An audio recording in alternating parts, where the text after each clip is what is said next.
महाराष्ट्र से एक बड़ी खबर सामने आ रही है। सरकार बनाने के लिए बीजेपी, आपको बता दें कि महाराष्ट्र पर्यवेक्षक भेजेगी।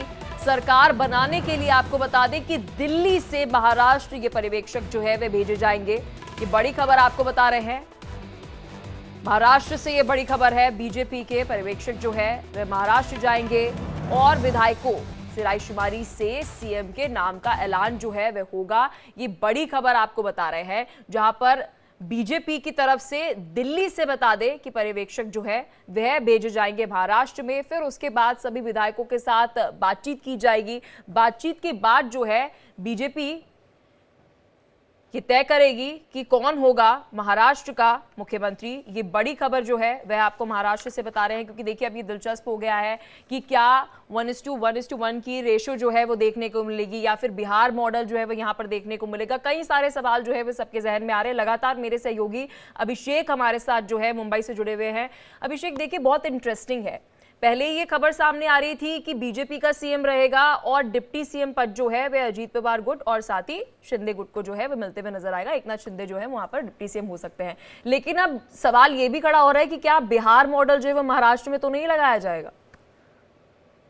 देखिए, बिहार मॉडल की बात तो शिवसेना कर ही रही है। शिवसेना यानी एकनाथ शिंदे कर रहे हैं कि बिहार मॉडल को महाराष्ट्र में लागू किया जाए। जिस तरीके से यहाँ पर शिंदे को सीएम बनाया गया था और सीएम के नाम पर ही कंट्रोल चुनाव लड़ा गया, और यही वजह है कि बिहार पैटर्न लागू किया जाए। खुलकर मांग हुई शिवसेना के तमाम बड़े नेता और यूं कह सकते हैं एकनाथ शिंदे खुद कर रहे हैं। और यही कारण है कि शिवसेना के सामने जो शर्तें बीजेपी रखी है, जो बीजेपी कह रही है कि आपको केंद्र में आ जाना चाहिए, आपके लोगों को हम मंत्रालय में शामिल कर लेंगे, मंत्रिमंडल में शामिल कर लेंगे, कुछ लोगों को महाराष्ट्र में कोई अच्छी हम मंत्रालय दे देंगे, लेकिन उस पर सीएम शिंदे मानने को तैयार नहीं है। सीएम शिंदे कहते हैं, उनका जो सूत्र बता रहे हैं उनके तरफ से, कि वो साफ साफ इस बात को मान रहे हैं कि उनकी वजह से महाराष्ट्र में बीजेपी को इतना बड़ा बहुमत मिला है, और वह अगर सीएम नहीं बनेंगे तो मतलब नहीं उठता है। और यही कारण है कि वह किसी अन्य चीजों को मानने को तैयार नहीं हो रहे हैं, और यही वजह है कि बहुत शुक्रिया अभिषेक आपका हर एक जानकारी दर्शकों तक पहुंचाने के लिए और पूरा विश्लेषण दर्शकों तक रखने के लिए। आप खबर पर बने रहिएगा, आपसे अपडेट हम लेते रहेंगे। इस बीच हमारे साथ वरिष्ठ पत्रकार समीर जी भी जुड़ चुके हैं। समीर जी, बहुत शुक्रिया अपना कीमती समय देने के लिए। क्या लगता है सर, क्योंकि अभी सब अलग अलग तरीके से अपना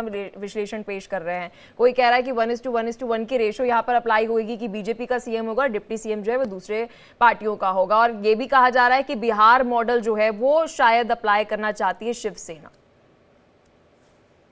देखिए, ये लगता है कि मुख्यमंत्री जो महाराष्ट्र का बनेगा वो भारतीय जनता पार्टी का ही होगा। इसमें कोई, मुझे लगता है कोई शक नहीं है इसके अंदर। 132 सीटें के साथ 5 निर्दलीय और छोटे दलों का समर्थन भारतीय जनता पार्टी के साथ है। और अजित पवार जो खुद एक घटक दल का, एक सहयोगी दल की बड़ी पार्टी है, उसने भी देवेंद्र फडणवीस के नाम का समर्थन किया है भारतीय जनता पार्टी के मुख्यमंत्री के लिए। तो मुझे लगता है भारतीय जनता पार्टी का मुख्यमंत्री बनना तय है। अब बाकी चीजों पे फैसला होना बाकी है कि क्या एकनाथ शिंदे उप मुख्यमंत्री बनेंगे, क्या एकनाथ शिंदे अपनी जगह अपने बेटे श्रीकांत शिंदे को मुख्यमंत्री बनाकर प्रदेश की राजनीति में एक्टिव करेंगे, क्या एकनाथ शिंदे मुंबई छोड़कर अब दिल्ली की राजनीति केंद्र में मंत्री बनेंगे, क्या प्रस्ताव एकनाथ शिंदे को दिया गया, और एकनाथ शिंदे क्या अपनी भूमिका चाहते हैं। कहा जा रहा है कि वो बड़े मंत्रालय अपने पास चाहते हैं। अगर वो डेप्यूटी बनेंगे तो वो कई बड़े मंत्रालय, जैसे वो चाहते हैं कि वित्त मंत्रालय, गृह मंत्रालय, अर्बन डेवलपमेंट मिनिस्ट्री उनको दिया जाए।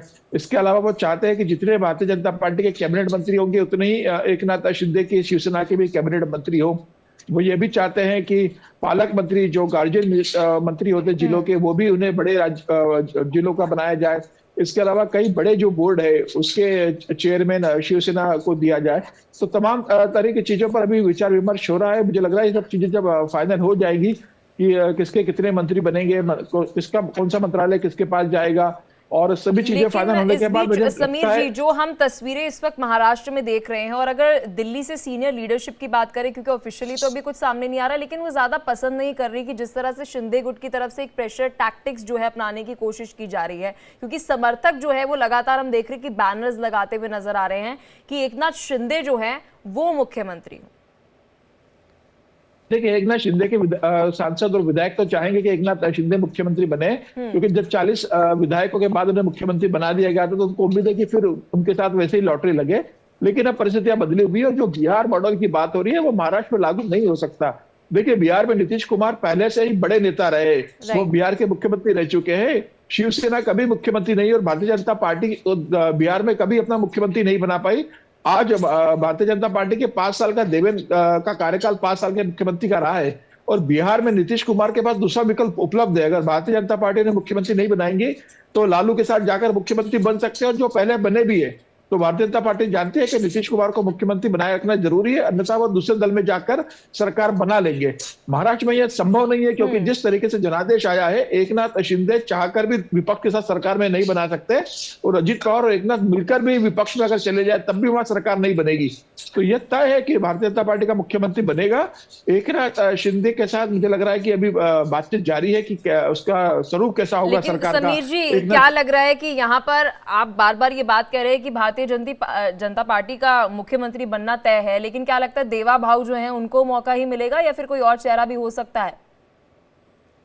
देखिए, मुझे लगता है कि जो नाम है वो तय हो चुका है, प्रधानमंत्री नरेंद्र मोदी के संज्ञान में होगा, बस नाम सार्वजनिक नहीं किया गया है, उसके लेकर कोई माथापच्ची नहीं है। प्रधानमंत्री के पास नाम तय होगा, और मुझे लग रहा है कि देवेंद्र फडणवीस ही मुख्यमंत्री होने चाहिए, ये मेरा आकलन है।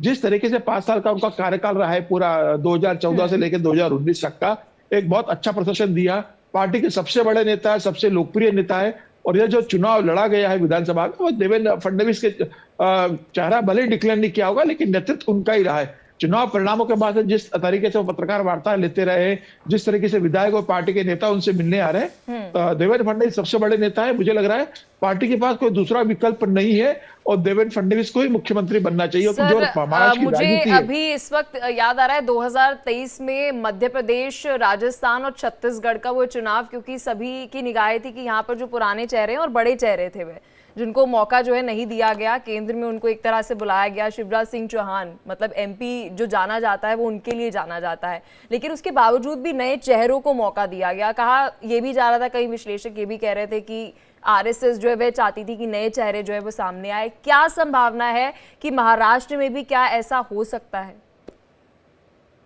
नहीं, मुझे इसकी संभावना कम इसलिए लग रही है। देखिए, आप महाराष्ट्र का, छत्तीसगढ़ और राजस्थान का जिक्र कर रहे हैं। राजस्थान में वसुंधरा राजे की दावत जो प्रधानमंत्री नरेंद्र मोदी और अमित शाह के साथ रही है, संघ के साथ उनकी ट्यूनिंग नहीं थी, तो वसुंधरा का हटना तय था। मध्य प्रदेश में शिवराज को 18 साल हो गए थे, और तय था कि शिवराज की लंबी पारी के बाद उसको केंद्र में लाया जाएगा। छत्तीसगढ़ में 3 बार लगातार रमन सिंह मुख्यमंत्री रहे थे, और उसके बाद भारतीय जनता पार्टी बुरी तरह चुनाव हारी थी, सिर्फ 15 सीटों पर आ गई थी। तो यह भी तय था कि रमन सिंह मुख्यमंत्री नहीं बनेंगे। देवेंद्र फडणवीस संघ के सबसे करीबी और सबसे प्रिय नेताओं में शामिल है। प्रधानमंत्री नरेंद्र मोदी की भी बहुत भरोसेमंद रहे, और अभी जब देखिए 23 तारीख को जब परिणाम आए थे, तो प्रधानमंत्री मोदी जब भाजपा के मुख्यालय में आके अपना संबोधन दिया था, तो उन्होंने देवेंद्र फडणवीस को अपना परम मित्र बताया था।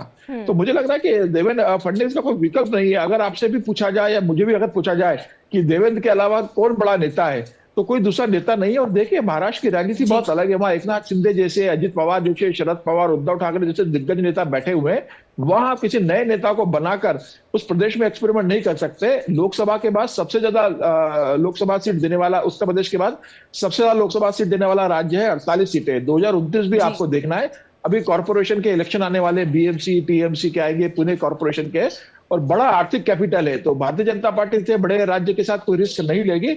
देवेंद्र फडणवीस टेस्टेड सीएम है, 5 साल का शानदार कार्यकाल रहा है, बेदाग कार्यकाल रहा है, सबसे लोकप्रिय नेता है। मुझे लग रहा है देवेंद्र समय हमें इतनी इजाजत दे पा रहा है, आपने अपना कीमती समय दिया, विस्तार से पूरा विश्लेषण जो है वो दर्शकों के सामने रखा। बहुत शुक्रिया सर हमारे साथ जुड़ने के लिए।